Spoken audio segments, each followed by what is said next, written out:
Shocking rise and brutal falls shaped Buddy Valastro's life long before TV lights hit his frosting-covered apron.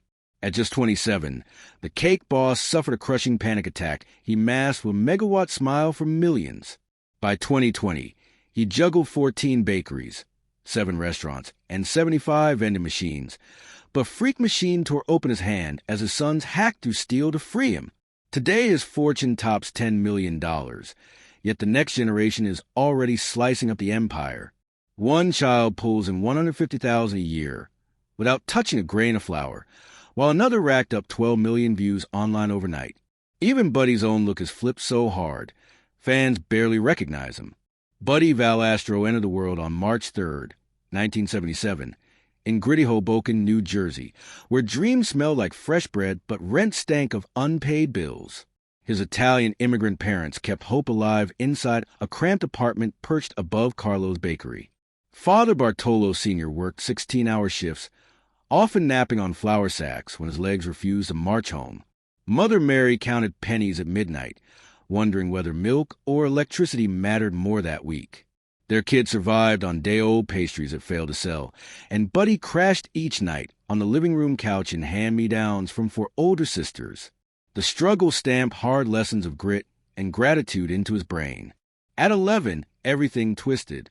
Doctors found lung cancer in his dad, and the bakery needed tiny hands to stay alive. While neighborhood kids swung baseball bats, Buddy scrubbed mixing bowls, mopped sticky floors, and squeezed buttercream roses until his fingers went numb. His days started at 6 in the morning and slid past dark for $20 a week. But by 13, he crafted $800 wedding cakes that kept the lights glowing. Nothing prepared him for 1994. He was only 17 when his father's heart stopped without warning. Grief hit like a runaway oven, but bills still piled up. Buddy abandoned high school and dove into dawn baking, payroll math, and endless doubt. Was the sacrifice worth it? He watched friends pick colleges while his spine ached over hot dough, yet quitting was never an option. The pressure grew savage. He alone fed his mom and 4 sisters. Panic attacks stole his breath. Sleepless nights blurred into dawn, and tears flowed in secret. But he kept whisking batter instead of surrendering. Between 1998 and 2003 disaster hounded him like an overproved loaf. One nightmare wedding cake, loaded with $800 of Belgian chocolate, collapsed hours before the ceremony. The family pulled an all-nighter, burning another $1,200 on supplies just to save the reception. Another day, he overbaked 200 cannoli shells, losing $400, nearly a week of profit. Each fiasco hurt, yet every sting sharpened his focus and pushed him closer to mastery. From 1994 to 2005, Carlo's bakery clung to life by a single ribbon of fondant. Monthly revenue hovered near $8,000, barely covering rent, utilities, and sugar bags. On bitter winter days, sales slid to $150. Only 40 to 50 loyal elderly Italian-American customers kept the ovens lit. The shop measured a mere 800 square feet, fitting 6 patrons at once, and the aging equipment dated back to the 1960s. When display cases failed and spoiled pastries, they patched the glass themselves rather than buy new. Buddy clocked 16-hour shifts 7 days a week, earning less than minimum wage. It was brutal, grinding, but kept the bakery breathing. Through it all, the business stayed a family storm. Mother Mary guarded every nickel without a finance degree. Sister Grace flashed a warm welcome. Milena policed inventory with Drill Sergeant Energy Mary Jr., perfected decorations, and Lisa battled with suppliers. Arguments over money and schedules exploded daily, yet love kept them glued together, an explosive mix that would later thrill reality TV audiences. Those real clashes, fights, hugs, business talk, sparked ratings gold once cameras arrived. But the real shock struck in September 2020, inside Buddy's own workshop, where he tested a new pin setter. A metal rod jammed suddenly, and 500 pounds of pressure pinned his right hand in place. Blood soaked the rubber mat while alarms blared. His sons raced him with a reciprocating saw, sparks flying as they carved through steel for 3 agonizing minutes. Surgeons pieced his tendons back together with metal pins. Yet doctors warned he might never pipe a rosette again. The thought crashed harder than any fallen cake. Recovery was brutal. Months of therapy followed, accompanied by searing pain that hummed louder than any stand mixer. Still, Buddy posted hopeful videos online, hiding tears behind a determined grin, because he refused to show weakness to millions. Fans cheered, orders poured in, and that wave of support paid the medical bills. Even in crisis, the brand had to stay sweet. Meanwhile, his children plotted their own frosting-flavored futures. One built a slick merchandising line, aprons, sprinkles, logo mugs, that brings a steady six-figure royalty while machines handle the grunt work. Another son found viral fame by filming behind-the-scenes bloopers, and a single clip of a crooked cannoli shell drew 12 million eyes. The dynasty is gearing up for its next chapter, and each sibling wants a slice.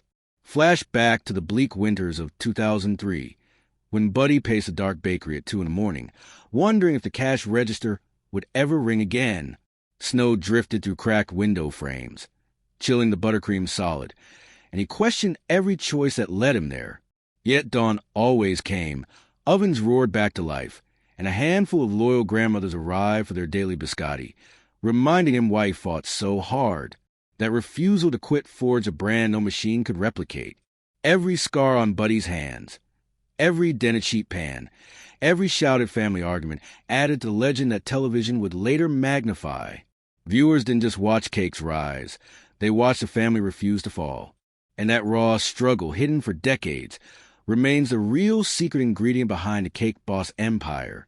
Everything changed in late 2003 with one raw, late-night talk. The Valastro clan swore to fight for 12 more months, and if the bakery still bled cash, they would shut the doors forever. They poured every grain of strength into that promise, and the numbers finally crept upward. Hope rose with the smell of fresh bread. In 2004, Buddy Valastro stormed onto Food Network Challenge, a battleground for the nation's sharpest pastry knives. His killer one-liners and mile-wide grin wowed judges, and he pocketed that $10,000 prize. Even bigger, he discovered a hidden talent for television that day, rewriting his destiny on live air. By 2007, he returned to the same show, not as a rival but as a mentor. Between frosting lessons, he studied camera angles, story beats, and crowd reactions, quietly sketching the blueprint for his own series. Then producers pitched a reality show set inside his cramped Hoboken bakery. Buddy said no, afraid cameras would cheapen cake art he worshipped. They kept pushing, and he finally blinked. April 2009 arrived, and Cake Boss blasted onto TLC like a cannon of sugar.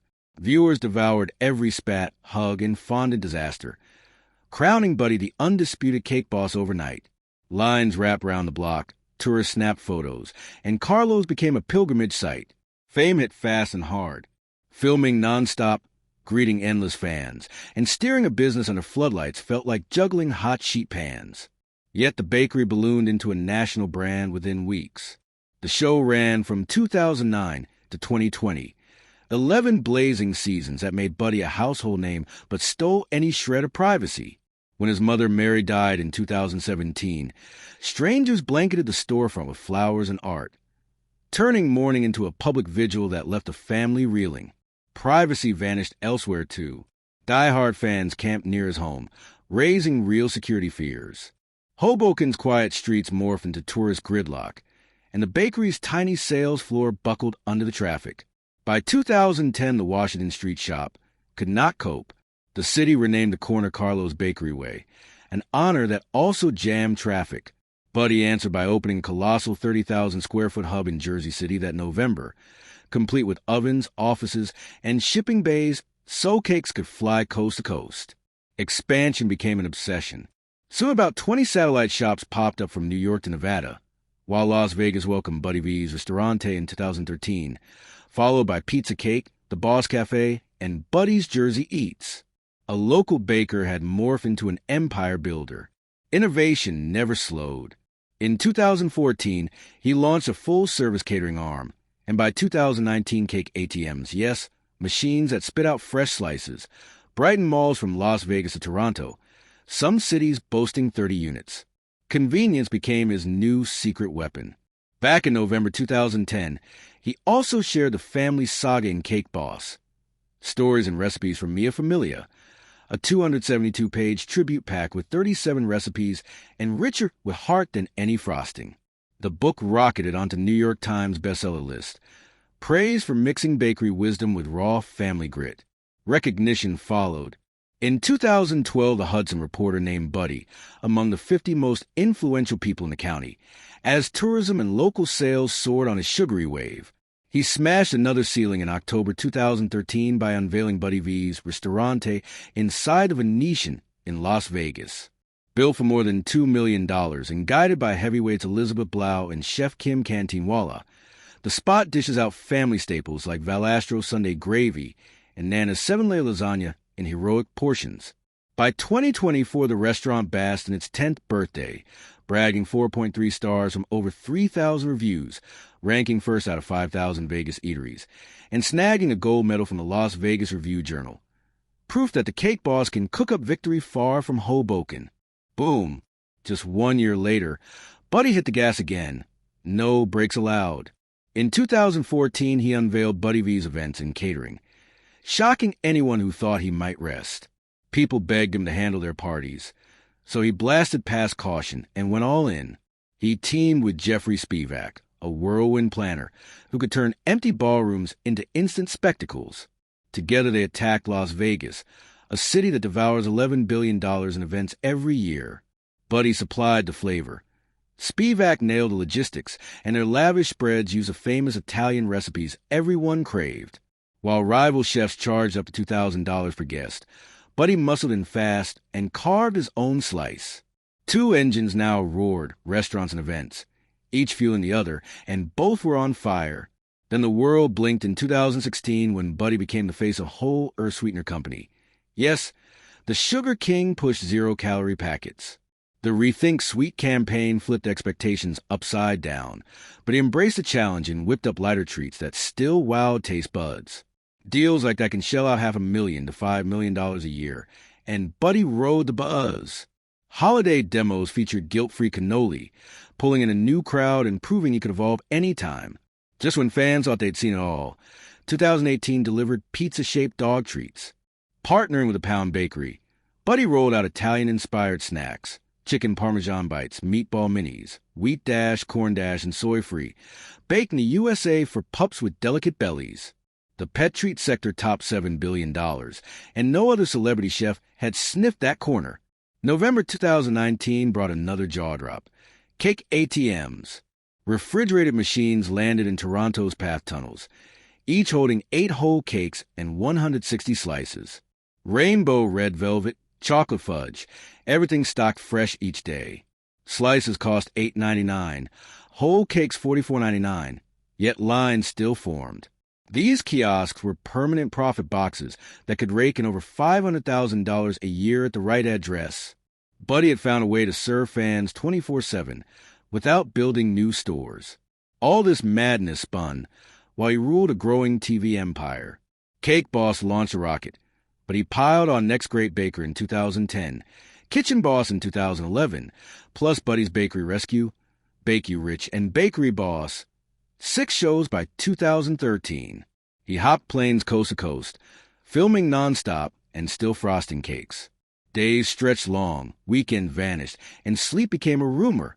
The grind turned dangerous when Bakery Boss forced him to rescue struggling family shops, digging through their heartache while reliving his own.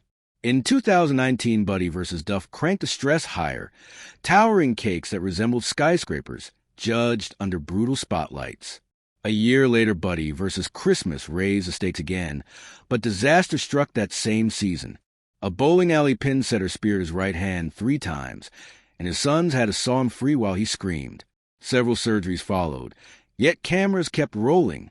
He still shaped massive cakes, chased bigger drama, and lifted sugar slabs for hours, even as his body cried for mercy. He could not slow down. The audience demanded their Cake Boss, and he served it at terrifying personal cost. The pressure had brewed for years. At just 27, he'd suffered a panic attack, so violent he landed in the emergency room. Deadlines, perfectionism, and relentless fame detonated inside his chest. He hid that battle behind a grin, even coaching another baker through an on-air meltdown, never revealing his own scars. The catering arm's first year alone logged nearly 200 events, from neon-lit tech conferences to celebrity weddings. Photos of cannoli towers and lobster ravioli flooded social feeds, turning every guest into an instant promoter. Restaurant diners saw the buzz and booked events, while event clients tasted the food and returned to his eateries the next weekend. Whole Earth's gamble also paid off in wellness circles.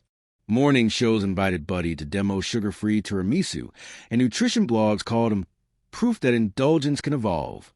Even skeptics clicked for curiosity, lifting his online traffic by millions. Pet treat sales mushroomed through viral taste test clips where golden retrievers devoured chicken parm bites in seconds. Big box chains scrambled to stock shelves, and within 8 months the line hit 4,000 stores nationwide. Toronto's cake ATMs became selfie magnets. Office workers queued at lunch, recording machines that played Buddy shouting, "Slice of happiness coming right up." Trays emptied twice daily, a concrete sign of unstoppable demand. Crew members on his TV sets whispered about Buddy's stamina. Over 3 years, he logged 500 flights, often napping upright between takes before sprinting back under hot lights. Producers marveled that he could memorize scripts while piping roses, all without missing a beat. Even physical therapy became part of the saga. Daily sessions forced him to squeeze stress balls until his knuckles ached, retraining nerves so he could reclaim that perfect buttercream swirl. Every painful rep proved how far he would go to stay the boss. By September 20th, 2020, Buddy thought he finally had a quiet night ahead, laughing with family in the private bowling alley of his New Jersey mansion. What happened next would shred that calm and test every lesson he had ever learned. The pin setter at Buddy Valastro's home bowling alley didn't just freeze. It went berserk and turned into a steel trap. In a blink, the machine yanked Buddy's right hand inside. A thick metal rod punched through flesh not once, not twice, but 3 horrifying times. He was bolted in place, every twitch firing fresh lightning bolts of agony. Blood spattered, panic roared, and the machine refused to let go. Then the unimaginable happened. His teenage sons became first responders. Barely steady, they grabbed an electric saw and faced a shrieking hulk of metal. One wrong slip could wreck their father forever, yet they kept cutting, sparks flying while Buddy howled in pain. At last the bar split, and their heroic gamble paid off. They yanked him free. Paramedics raced him to the hospital. Doctors delivered the blunt truth. Tendons, muscles, and nerves looked shredded, and he might never pipe a rose again. For Buddy, that sentence felt worse than the wound. His hands were his art, his career, his identity. Emergency surgery started within hours, and the torment kept piling up. 5 operations by 2023, with a 6th already on the calendar, each one carving away scar tissue and stitching life back into ruined fingers. Months of rehab followed, where he relearned how to grip a spoon, squeeze a pastry bag, and trace fondant leaves, all tasks that once felt effortless. By early 2023, a small miracle arrived, 95% strength restored. Victory came layered with frustration, because every gain demanded endless ice baths, rubber bands, and tears behind closed doors. Still, Buddy refused to stay down. That same year, while most people would rest, he made his boldest career pivot yet. He left TLC and planted fresh roots at the A&E Network with 2 new shows, Cake Dynasty and Legends of the Fork, both premiering on November 11th. It was more than a comeback. It was a full reboot that pushed past simple cake tricks into richer real-life stories. Cake Dynasty opened the kitchen doors to the next generation. Buddy stepped back into mentor mode, guiding 19-year-old Buddy Jr. as the teen wade skipping college to join the family firm. 20-year-old Sophia stunned everyone by designing a brilliant confirmation cake for her brother, making her dad wonder if she might be the future of Carlo's Bake Shop. An empire of 14 bakeries, 7 restaurants, and 75 vending machines suddenly looked like their inheritance, and viewers felt the weight of that torch passing. Across the schedule, Legends of the Fork recast Buddy as a wandering storyteller. He hit the road, met aged chefs, toured legendary kitchens, and unearthed the cultural heartbeat hiding inside iconic American dishes. Instead of saying, "Here's the food," he asked, "Why does this dish matter?" And audiences leaned closer. The gamble exploded in June 2024 when Buddy snagged a daytime Emmy for Outstanding Culinary Host, beating giants of the food world. He posted on Instagram that the win was a dream come true, especially for a man who had almost lost his career in his hand. Behind every spotlight stood his rock-solid marriage to Lisa, begun in 2001 and tested by fame, surgeries, and sleepless deadlines. Together they raised 4 children: Sophia, Buddy Jr., Marco, and Carlo, and Lisa quietly kept the family grounded while chaos raged. She managed schedules, soothed worries, and made sure recovery stayed on course. Their 2014 move into a $2.5 million Montville mansion marked a new chapter. The house boasted a gourmet kitchen, home theater, and even a cake decorating studio. Taxes north of $35,000 a year hurt, yet the investment soared over $3.2 million by 2025, proving the boss still knew how to rise. Now the kids are carving their own paths. 22-year-old Sophia launched a marketing consultancy that has already earned $150,000 for clients in just 2 years. 21-year-old Buddy Jr. is crafting a sports-themed bakery concept. Think cupcakes shaped like football helmets. 18-year-old Marco rocketed to viral fame, scoring 12 million views in 3 days by recreating one of Dad's most legendary cakes on social media. Carlo, the youngest at 14, spends weekends in New York honing cooking skills that would impress chefs twice his age. Yet the Valastro legacy shines brightest through giving. Since 2010, Buddy has donated more than $2.3 million in cakes, cash, and volunteer hours. He has granted over 100 wishes through Make-A-Wish, including a jaw-dropping 500-pound cake replica of a children's hospital for young patients' 47th surgery in 2018. He even funded a rolling bakery truck for Special Olympics events, handing out treats while teaching athletes valuable job skills. In 2023 alone, his foundation awarded $180,000 in scholarships to budding culinary students, stirring hope batch by batch. Buddy's journey proves pain can forge purpose, and near disaster can spark reinvention. The cake boss who once feared he would never bake again now mentors a dynasty, celebrates Emmy Gold, and lifts communities slice by slice.